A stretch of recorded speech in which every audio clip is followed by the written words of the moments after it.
Hello everyone and welcome to the 12th The Real Review Live, Cellar Door to Door. My name's Stuart Knox. I'm stepping in for Ewan today. He's otherwise engaged, so a last minute shuffle in there. So I apologise that you've got to listen to me one more time, but Ewan will be back before we know it. We've heard that many of you have ordered the wines direct from the wineries, which is fantastic news. But don't worry if you haven't. Just find a bottle, crack that one open and pour a glass and sip along as I talk through these wines. I believe there's over 50 participants today, which is great, as we look through top-rated and top-ranked white wines from the Real Review. While I've got your attention, Vino Social is coming up, our next Vino Social, which is Christmas crackers, and that'll be on the 8th of December. So that'll be a good one to look out for. The newsletter will come out with the details for that to get a booking in. We will taste the wines. Well, I will taste the wines and talk you through. Every couple of wines, I'll stop and take some questions. And I've just kicked the camera. Sorry. Hopefully that's all right. So yeah, there's a Q&A panel in there. So pop your questions in there. Every couple of wines, I'll stop and go through a couple of the questions there. So let's get into it.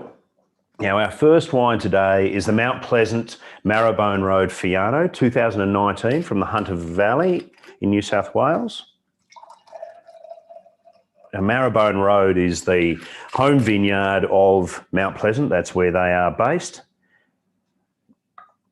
Now, Fiano as a variety has been in Australia for a little while. It's a native of Italy. It comes from the Campania and Sicily region. So the southern parts of Italy, the hot, dry regions of Italy. So that's why I think a variety like this is going to really suit Australia and goes very well in the Hunter Valley.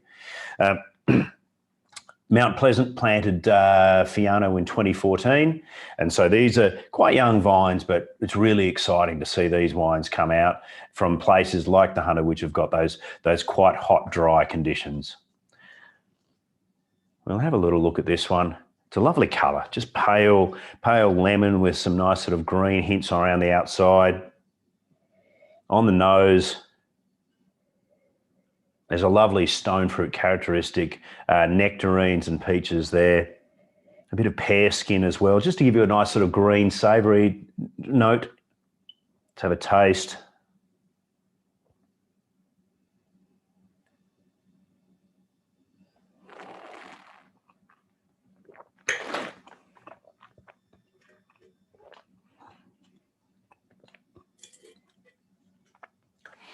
It's a lovely wine, this one.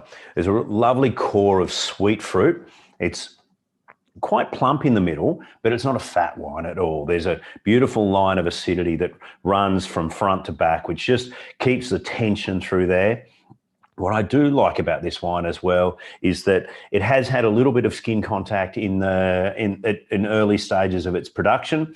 And so there is a little bit of phenolics, almost a tannin characteristic around the outside, which gives you a lovely, beautiful texture as well. It just flows through the middle, but then has that framework on the outside. I believe Adrian Sparks has aged this in a little bit of old oak just to get a bit of development and get a little bit of air through it. No oak characteristics because it's very old wood that's been used to make this, but it's got just a beautiful presence on the palate. A fantastic wine. Now, we've scored this wine at 93 out of 100. It's a top-ranked wine. It's ranked number 4 of 32 Fianos from the 2019 vintage in Australia. Drinking window is now for another 5 years and through till 2025. This wine, because it's got those phenolics there, will age quite well. It'll develop a bit more of a sort of buttered toast characteristic, I think, as it goes along, but will keep that lovely core of solid fruit through the middle. Now, we do have a food match from the winery. I've suggested roast chicken with vegetables, and I love that idea. I'm going to work with the assumption that the vegetables were roasted in there with the chicken as well. Lovely. Like to see a little bit of lemon and garlic on that chicken skin when it's roasted. That structure, those phenolics will really cut through that little bit of richness and that fattiness of the skin, which would be fantastic. But then that lemon and those sort of garlic characteristics will really meld nicely with that core of bright, sweet, delicious fruit in the middle. So yeah, lovely wine there, and great to see these alternate varieties being planted and grown and successfully made into beautiful wines by the old wineries like Mount Pleasant and wineries such as that. Good to see. I'm going to roll on. Do that one there.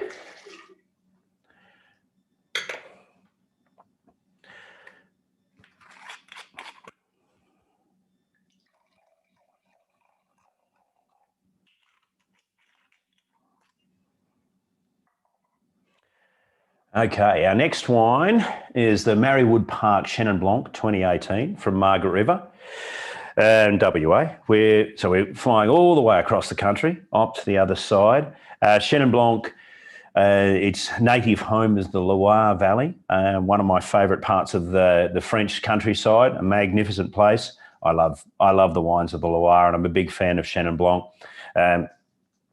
Beautiful wines, absolutely beautiful wines. We've had Chenin Blanc planted in Australia for a long time. Really excited about the way Chenin Blanc is being treated now in Australia as well. There's some really good wines coming out. So let's have a look at this. Lovely, bright lemon yellow colour. Oh, on the nose, it reminds me of those great Vouvrays and those whites from the Loire Valley. There's a really lovely sort of stony minerality coming through there, a bit of struck flint as well. But underneath that minerality, there's a core of fruit there, melons and pears, nice sort of pear skin, and almost a honeysuckle note in there as well. Let's have a little taste now.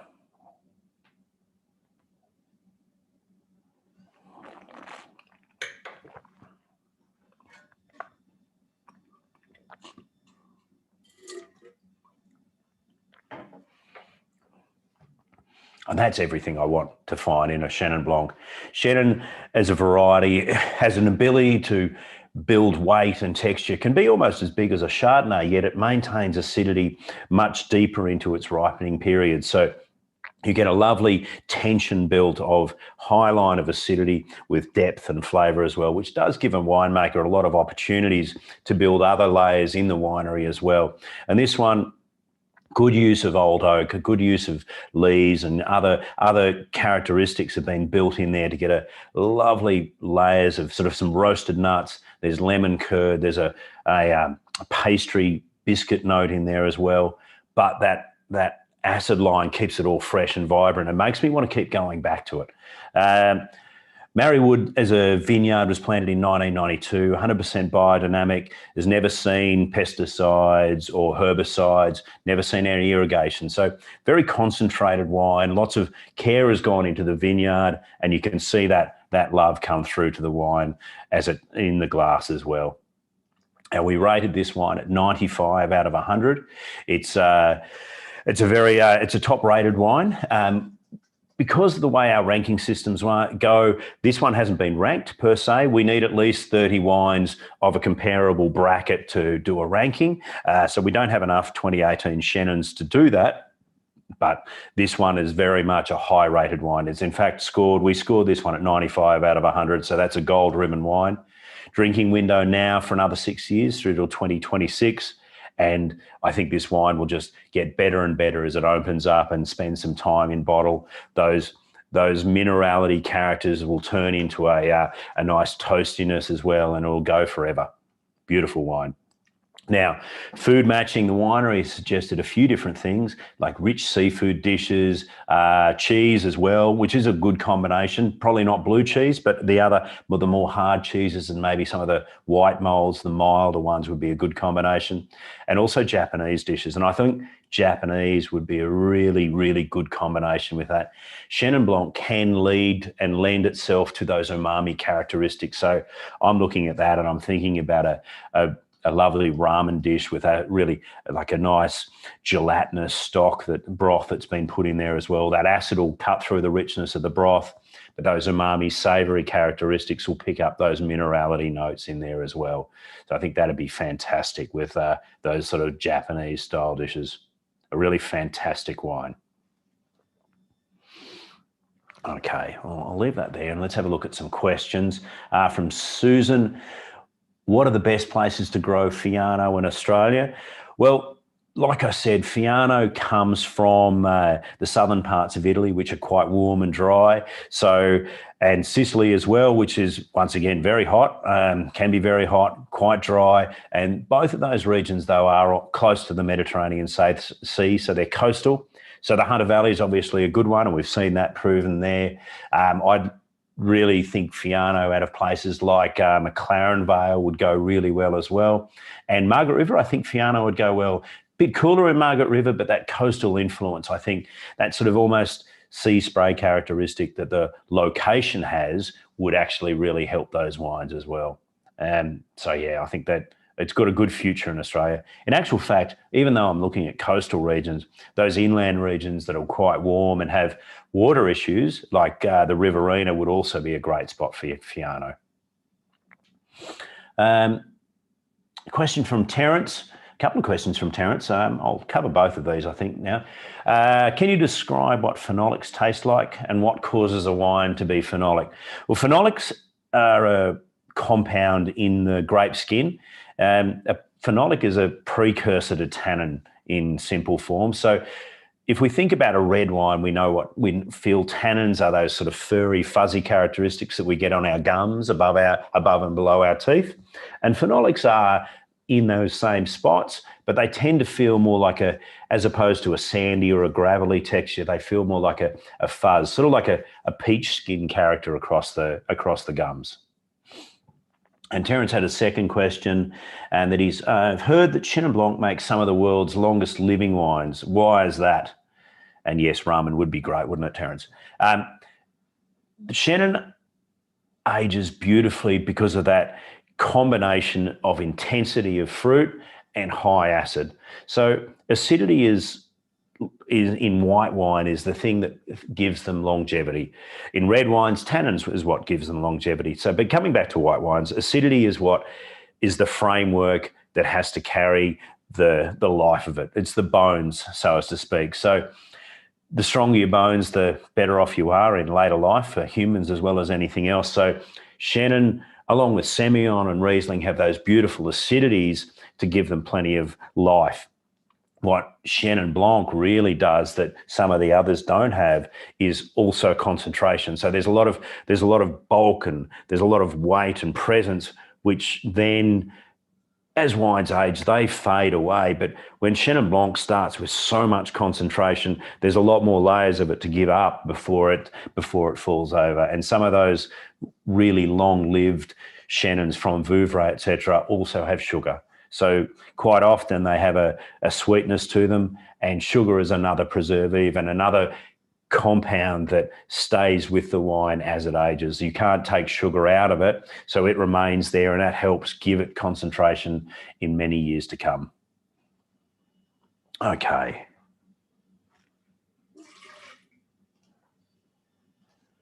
Let's have a look at our next wine.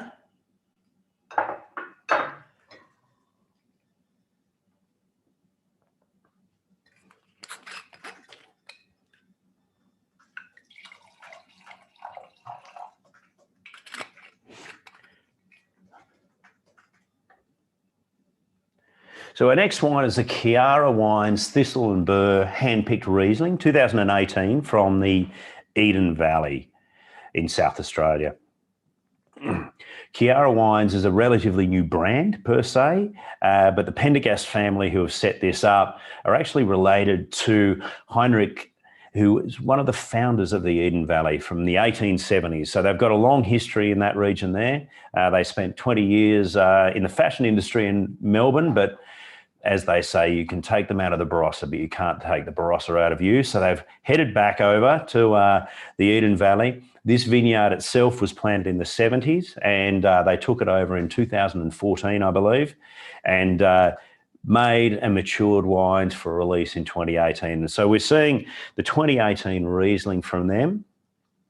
Let's have a quick look. Lovely bright colour, still got some green tinges in there, even with 2 years bottle age. Fantastic nose, quite concentrated. Riesling can be quite delicate, or it can be quite powerful. It goes in a few things. I love Riesling for its ability to straddle a lot of different styles. Eden Valley tends to be in that sort of medium style. This is quite a concentrated one. There's a lovely lime, sort of key lime pie characteristic to it. I can smell the pastry being baked there, the lime curd and the lime zest as well. I'll taste.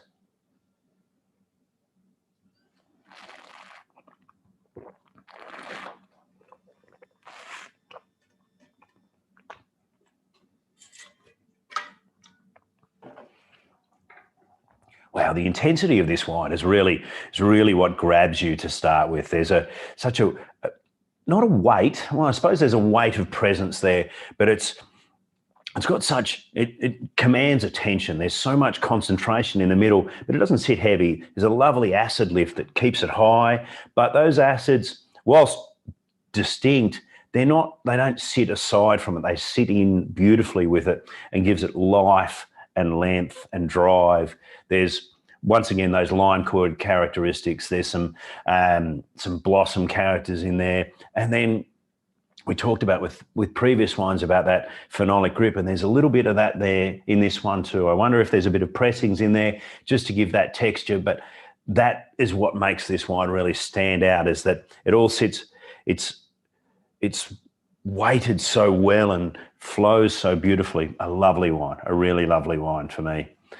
We've scored this one at 95 out of 100, which is certainly a lovely gold ribbon performance. It is a top ranked wine. It's ranked as number 4 of 53 Rieslings from 2018 in the Eden Valley.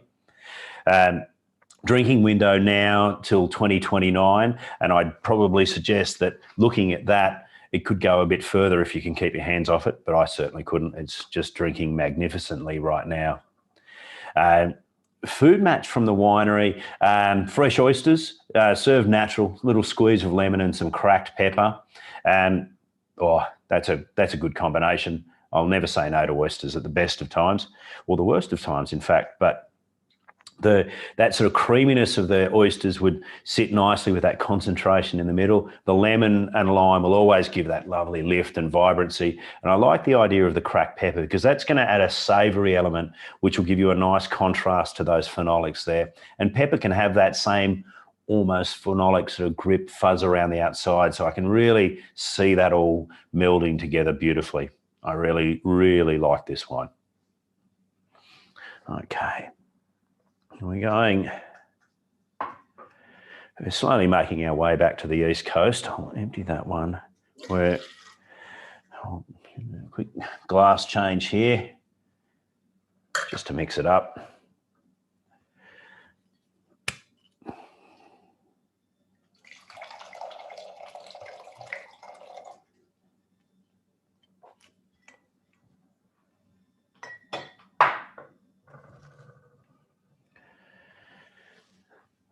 So our next wine is the Forbes Woori Yallock Chardonnay 2017 from the Yarra Valley in Victoria.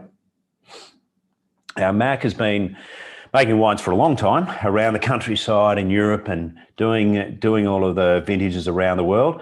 He set up his own winery under his own name in 2004 with an idea to really explore single vineyards, single blocks, of different varieties all around Victoria. He's also making a Riesling out of Tasmania as well. So he's got quite a lot of different wines. He does some experimental stuff. He does some classic stuff as well. And if you ever get a chance to try a few of his Rieslings, he's got some fantastic, examples of Riesling across different sugar levels, which are fantastic. But his Chardonnays, he's based in the Yarra, and he's got a real knack for the different sites in the Yarra Valley for both Chardonnay, Pinot and Cabernet as well. So let's have a little look. A lovely straw gold colour. This is 2017, so it's got a little bit of age. Bottled under cork as well, so good wine as long as the cork's good, of course. On the nose, there's some lovely bitter almond characters, some caramel notes in there as well. Oak is noticeable, but not in a bad way, just as a character. And that sits over sort of a nectarine and peach sort of stone fruit note underneath. Have a taste.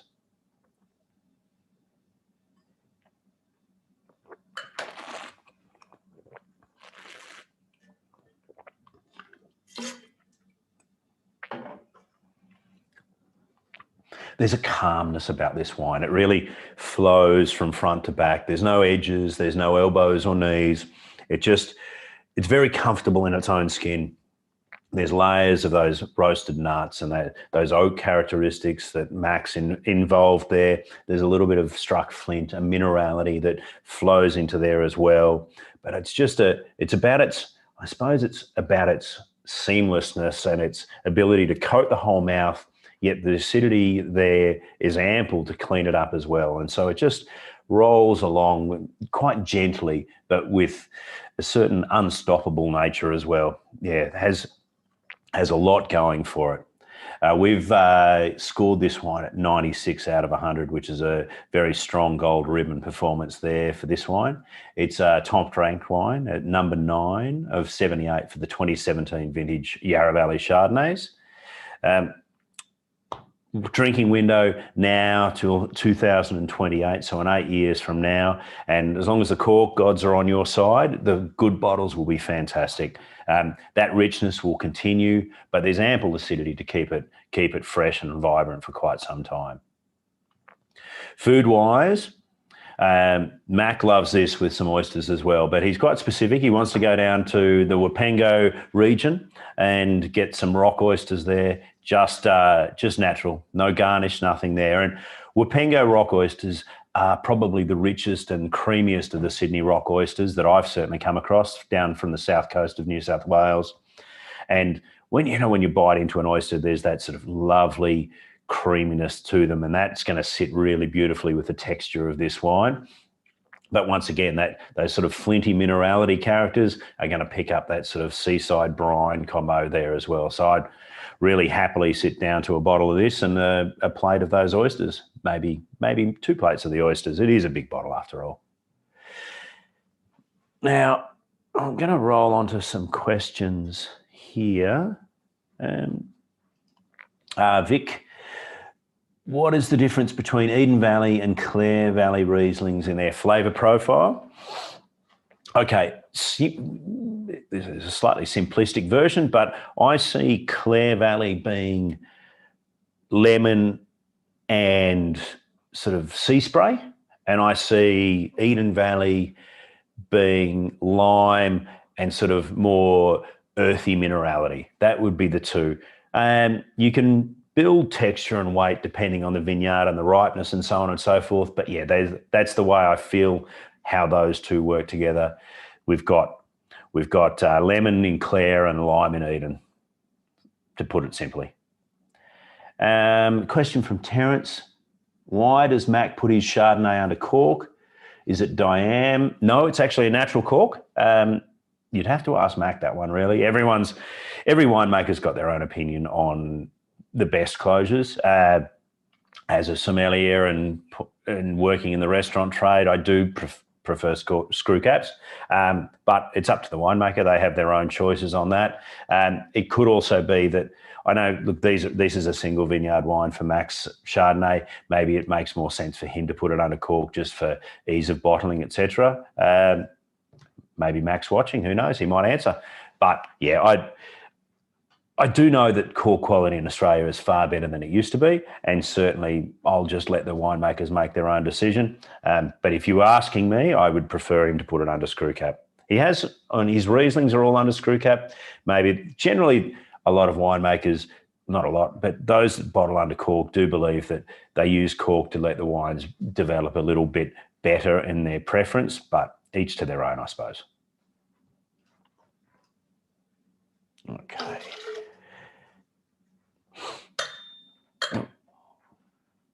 Now we're going to put Mac back there.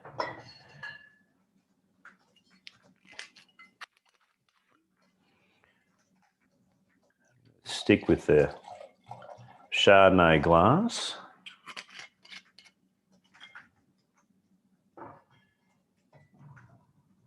The label there.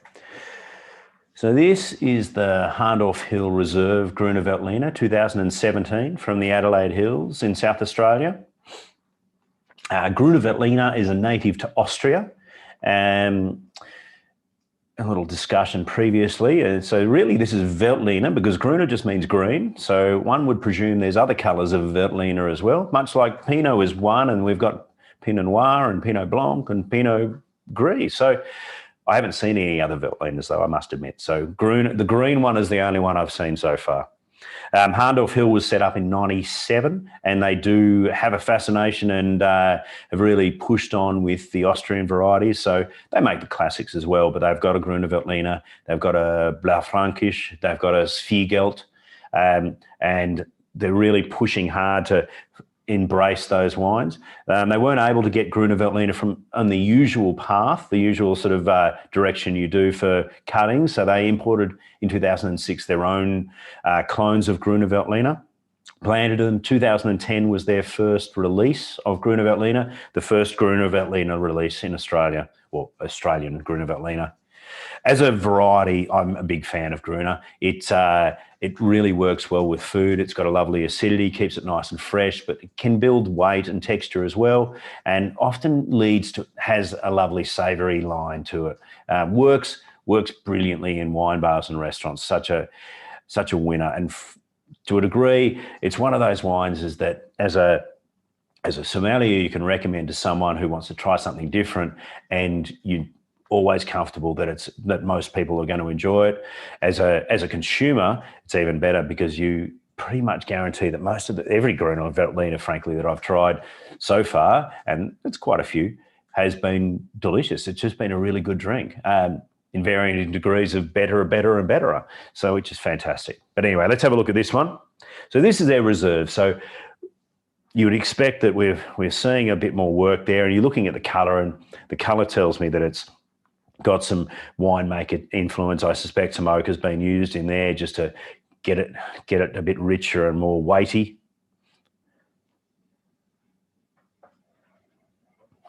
On the nose, lemons and limes, a bit of guava notes in there as well. There's distinct oak notes in there, so certainly it has seen some oak there. A little bit of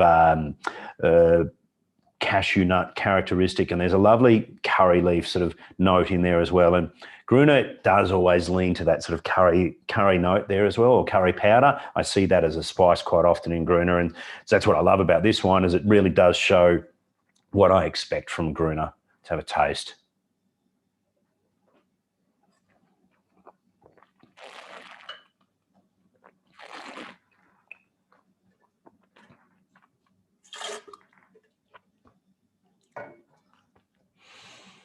Oh, that's delicious. It's about texture on this. There's some lovely layers of flavour, some honey notes. That curry leaf note is there as well, a bit of nuttiness, but it's all about texture, this wine. It sits deep and low and powerful there, but there's little high spikes of acidity there that keep you really on your toes about what's going on. And as I sit here, I can see different flavours coming out. When it was made, there was a little bit of skin contact. So once again, I keep saying phenolics, but it's another moment, another wine that's got that little bit of fuzz around the outside. And I think this is a wine that you can sit and investigate that glass for a long time and see different things coming out from it. Delicious wine, and great to see Grüner being successfully handled and really brilliantly done here in Australia. We rated this one at 96 points out of 100, so that's certainly a nice strong gold ribbon.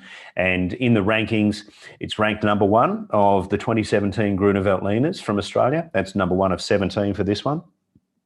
Pardon me, and deservedly so. A lovely wine. Food matching, the winery's given us a few things to play with here as well. Crispy pork belly with a parsnip puree, or a creamy paprika chicken with crunchy asparagus, or an Asian-style seared barramundi, all of which is making me very hungry, and they all sound delicious, but I'd certainly lean towards that crispy pork belly and parsnip puree. That texture that it has, those phenolic and acid spikes there, will cut through a richness in the pork belly, but that weight and presence will really just it would just love that crispy skin. Then that curry leaf note, that sort of slightly sort of savoury line there, that will then really accentuate that sort of earthy notes of the parsnip puree. So I'd really happily sit down to a nice big bit of pork belly and a glass or two of that. That would be fantastic. Okay, we're gonna on there.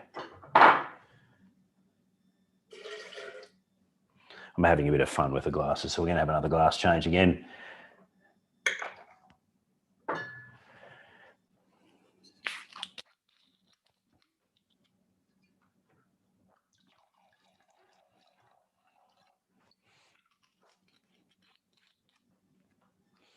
Okay.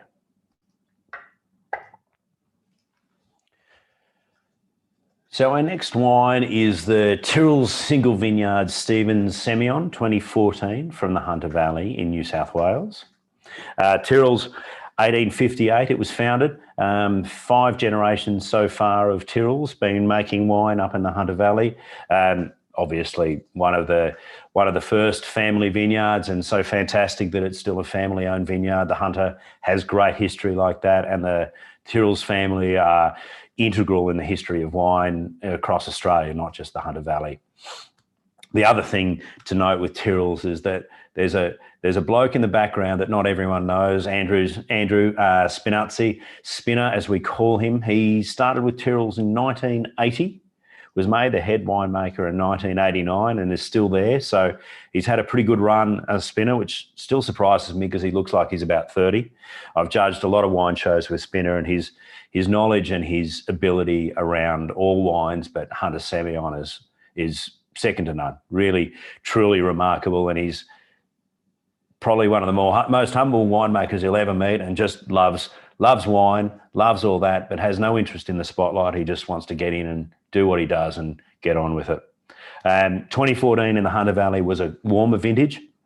So for Semillon, those warmer vintages tend to give you a bit more ripeness, a bit more sort of weight to the wines. And it's Hunter Valley Semillon, so it's certainly not a big wine by any stretch of the imagination. But that slightly warmer vintage means they develop a little bit quicker. So let's have a look at this one. I say develop quicker, but you look at the colour and it's still in that lemon lime zone, just starting to get a bit more straw hues to it there.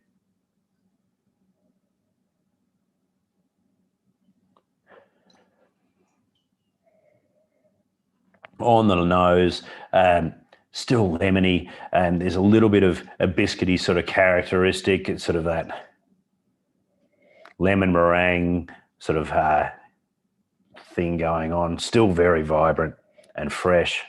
Just a touch of little brioche notes underneath as well.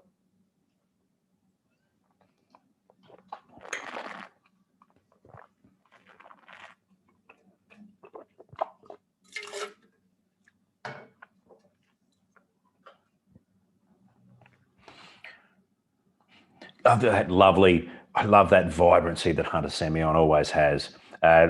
Always low alcohol, always high acid. That's the nature of Hunter Semillon. Even in a warmer year, that's still there. And that vibrancy, and it just hits on the glass and just pops straight away. There's lemons and limes. There's a little bit of toastiness coming through with that bottle age, and a lovely sort of seaside minerality there, sort of just that sea spray in your face, which is remarkable, being the Hunter's quite a long way away from the sea, but it just has that sort of sense of that. Once again, I seem to be having a phenolic run here with all these wines, but this wine, Hunter Semillon, goes through phases like a lot of wines, and for a long time in the history of Hunter Semillon, they were made with a bit of skin contact and a lot of pressings. Then for a period, they went away to more just pure juice and none of that. And I know that the pendulum swung back again to a slightly more textured style with a bit more of those phenolics and pressing wine come through. This one certainly feels like it's had a little bit of that as well. And once again, that beautiful fuzz around the side. It's really great as well with Hunter wines. The Hunter Semillons, great Hunter Semillons, when they age, there's a richness in the middle and there's a weight to it. You almost think we're going down a Chardonnay path, but that acidity keeps it light and bright. That tension between those two components just keeps you really excited about the wines. Fantastic, beautiful. We have scored this one 97 out of 100. So that's a big score. That's a serious gold ribbon there. And top rank wine as well. It's number 2 of 71 of 2014 Semillons from the lower Hunter Valley. Drinking window now for another 7 years through to 2027. And you won't have any concerns about cracking this in 7 years' time. It will still drink beautifully. Be fantastic to see how this develops. So those more toasty characteristics. But that acidity will keep a freshness for a long time to come. Now, food match coming through from the winery. Crustaceans, I like that. Fish, I like that as well. And oysters. We have an oyster run today. I'm really going to have to go and get some oysters after all these. And I agree, actually. I think I want to be somewhere on the water, somewhere with the sun, just enjoying the Sydney harbour and a little platter de fruit de mer, a little seafood platter, a bottle of that Semillon, and that would be pretty fantastic. I can't think of much better, really. I think that'd be a fantastic way to spend an afternoon. Right, now let's take a couple of questions again. Okay, we've got a few here, which is great. Susan, how is Austrian Grüner Veltliner different from this Hahndorf Hill Grüner Veltliner? Well, what I really like about this Hahndorf Hill Grüner Veltliner is that it reminds me a lot of the Austrian, which is fantastic. I think probably it's, as you always find if you're comparing Australia to Europe in the styles, we do have a little more sunshine in Australia. We have a little more UV. Our grapes have a tendency to ripen a little more, not in terms of alcohol or sugar content, but there's just probably a plumpness and a sort of more a fruit-driven characteristic. But actually what I really like about the Hahndorf Hill Grüners, and their reds as well actually, is that I can really see the varietal characteristics are very similar to the Grüners from Austria. Michael, there are 2 other Veltliners. Excellent. A Rota, I may not be pronouncing this right, so I do apologise in advance. A Rota Veltliner, which is a red, and a Früh Rota, which is an early red, but actually no relation to Grüner as far as I know. There we go. Interesting. Good. Thank you, Michael, for clearing that up. So they are Veltliners, but not necessarily. But when Michael says no relation, what that means is that whilst they're named Veltliner, there may not be any sort of genetic connection between the two. But there we go. I've learnt something today, and that's always a good day. And James, you said you like the wines of the Loire, so I assume that you also like their sparkling Chenin Blancs. Have you tasted the sparkling Chenin from Marrywood Park? And if so, how does it compare to the French version? I'm going to answer that very quickly and say, no, I haven't tried the sparkling from Marrywood Park, but I very much would like to, because I do love sparkling Chenin, because it does suit the style. Once again, high acid, can build some weight. Maybe they're not the same ageability and sort of seriousness as champagne, but certainly I've had some fantastic sparklings from the Loire Valley. So I'll have to chase up the Marrywood Park Fizz and check it out. Thanks for the tip.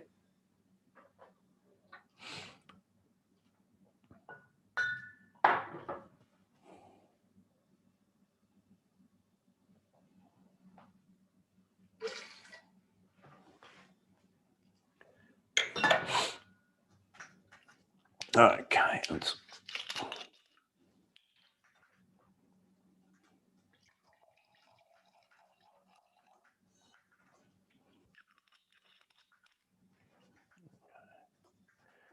So next wine is the Tahbilk Winery and Vineyard Museum release Marsanne 2012 from the Ngambie Lakes in Victoria.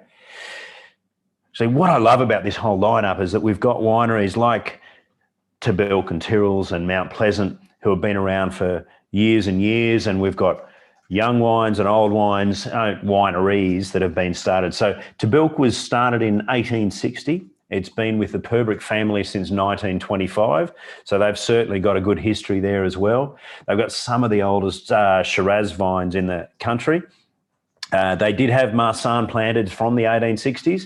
Unfortunately, they don't have those ones, but they're still okay. They're still 1911, I believe, is some of their Marsanne plantings. So that's still a pretty old vine by anyone's stretch of the imagination.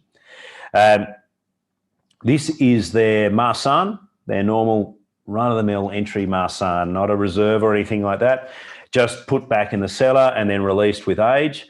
Tahbilk have a great history of cellar aging and cellar releasing wines, Marsannes and Shiraz, and it's fantastic to see what these wines do over time. It's funny, the thing with, we talked about Semillon and its ageability, it starts very tight and fresh with that lemon and then goes into a toasty note. What I always find really fascinating with Tahbilk's Marsannes is when I try them young, I'll be honest, they're already quite generous and forward, and you sort of find it hard to see their ability to age. What I do know is, having tasted lots and lots of them, is that they really do. They do age, and they age beautifully. I think it's because when they're young, the vibrancy and the sort of fragrant nature of Marsanne covers the fact that there's actually a lot of acidity there and a lot of other things that will let it age. And then we keep on keeping on, and we look at them in further time, and they're just still magnificent wines and getting better and better. So let's have a look at this one. And it's always hard to know whether you guys can see the colour quite as well, but I'm looking at this and it's such a vibrant, there's a gold hue to it, but there's also a green in there. So as well, it doesn't look like an 8-year-old wine anyway. On the nose, there's a sort of honey and croissant note in there, but then we've got white flowers and tropical fruits. Like there's a mango guava characteristic, almost a green mango characteristic, which really makes it smell quite young. Let's have a little taste and see what the palate's doing.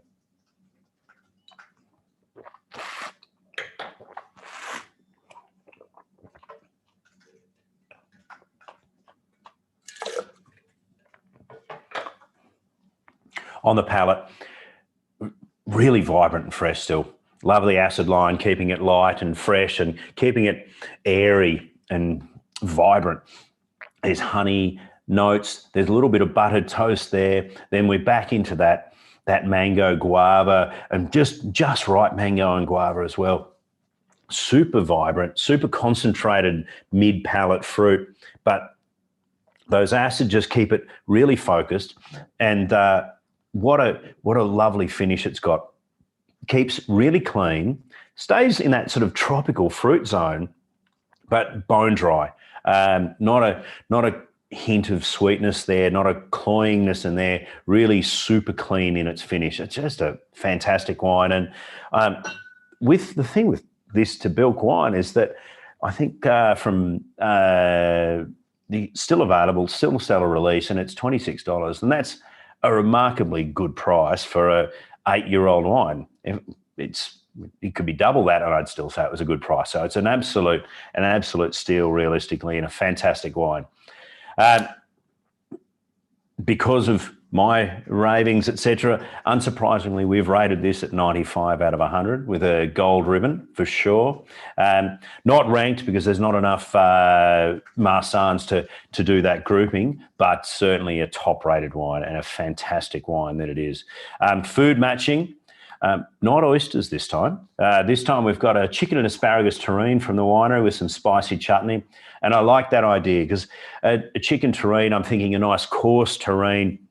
So it has a sort of a rough, almost like that slightly fatty texture that acid line in the Tahbilk will really cut through.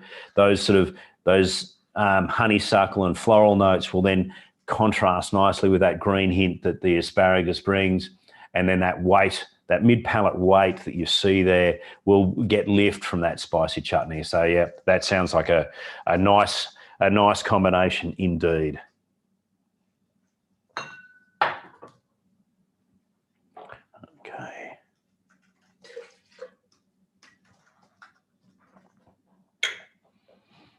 Okay, now I'm going to go the next wine, little bubbles to finish. And there's nothing wrong with bubbles to finish. You don't always have to start with bubbles. It doesn't have to be the last wine you do. Now, today we've got the Clover Hill Cuvée Exceptional Blanc de Blanc. It's the 2014 vintage. And so this is a first time out for this one. The 2013 is available still from Cellar Door. And if you looked at your notes, in the notes before, the 2013 was the one that's been ranked. So we are tasting this one fresh off the bat for the 2014. I do believe the 2013's Cellar Door available at Dan Murphy's, and it got a great rating as well from us at 96 out of 100. And so let's have a look at this one though. The colour saying a little bit of development. It's certainly a gold colour. Fantastic bead there on the nose.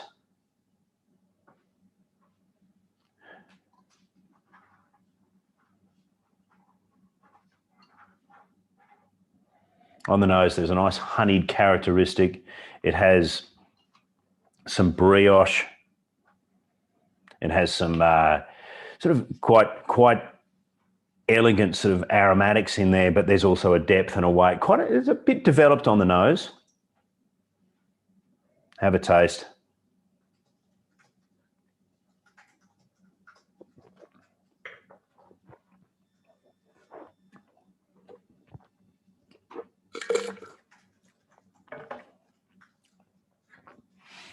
On the palate, there's a lovely acidity, keeping it nice and fresh. Got some tension there from there. That definitely a lot of lees work. I wonder if there's some barrel work going on here as well, because the fruit's quite rich and it's quite developed. There's a toasty note to it. Once again, in that pastry sort of notes there as well, sort of like a apple or pear turnover characteristic. Good bead, good length, does feel quite developed. Sort of a little probably more advanced than I might expect from a Blanc de Blanc, which I expect to be a bit tighter and lifted, but there's a lot to be enjoyed here. It has some weight and it has some presence to it as well. Now, Clover Hill has been making sparkling wine in Tasmania for quite a long time. Their non-vintage has always been a bit of a no-brainer. It's been a fantastic combination of Chardonnay and Pinot, really consistent producer. Then their vintage is once again just a step up, and the Blanc de Blanc has been around for a little while now. The 12 and 13 ranked very highly for the Real Review and has been fantastic, and I have no doubt that we'll continue to see some great wines from Clover Hill in the future. Food match with this, with sparkling wines, I like something simple. I find that we can sometimes overthink food and wine matching when it comes to sparkling, and I'm very simple when it comes to a wine like this. I just want a big chunk of aged Reggiano Parmigiano. So not shaved and not the sort of cheap, nasty powder stuff, but proper stuff. Chunks of, if you get a chunk of aged Reggiano and Parmigiano, you'll find that there's little calcite deposit, little pops of crunch in amongst that. Now, when you have that cheese with a wine like that, those calcite deposits will really lift the minerality and really and the bead pops off those as well, and you get this lovely mouthfeel and texture, and it's just a fantastic combination. And so once we finish this, I'm taking the rest of that bottle and I'm going to go and find a big wheel of Parmigiano somewhere. But yeah, it's a magic combination and a lovely wine. I'd say for this wine, right now is the time to drink it. I wouldn't want to hold it too much longer. I'd say maybe a few more years, so through till 2024. And we rated this particular wine at 88 points. Right, so that's the end of the tasting, but I do have a few questions here. So let's run through these. Terence, how does Tyrrell's Stephen Semillon compare to their flagship VAT 1 on the Semillon side? 97 points for the Stevens is a huge score indeed. Look, VAT 1 is such a unique wine. I don't really know of another Hunter Valley Semillon that has the same presence that VAT 1 does. One thing that I can tell you is that if we had the VAT 1 2014 right in front of us right now, I would struggle to say it was, if I was tasting it particularly blind, I'd struggle to see that it was 1 or 2 years old. It just lasts forever. It takes years and decades for the vat one to really start to show any of those secondary characters. It's a much tighter, more linear style for me, whereas Stevens has a bit more generosity even in the cool years. Vat one is always just about line and length, and it's a pristine example, but needs a lot of time to even start to show some of those sort of breadth of characters. Vic has, what have we got, Vic? Ewan said about the 2012 Marsanne in 2013, when it was still very young, to drink it by 2013. Now it seems it can be drunk a lot longer. What changed? Well, I suppose that goes back to what I was talking before about that Marsanne, is that when you taste them when they're young, you don't think they've got much life in them at all, because that generosity of fruit. But I think they just continue to surprise us. I'd be honest, I can understand exactly where Ewan was. When you're looking at those wines young, you wouldn't think to put them down in the cellar because they look like they're ready to go now. What we know from history and the Purbrick family and their patience with aging these wines is that basically they can easily prove us wrong, which is the fantastic thing about wine. It's also a fantastic thing about screw caps, because you get a much more consistent product as they age. Just getting another screw cap plug in there as well. And final question from Eddie. What is a good serving temperature for tonight's wines? How much variation between the varieties? That's actually a great question, Eddie, because I'm a big fan of temperature when it comes to whites and reds. As if you watched the last one, I shocked everyone by talking about putting an ice cube in their Pinot Noir. And I think temperature is a big thing for white wines as well. My honest feeling is with maybe the Semillon, the Riesling, and particularly the Semillon and the Riesling, I'd want them around sort of 8 to 10 degrees.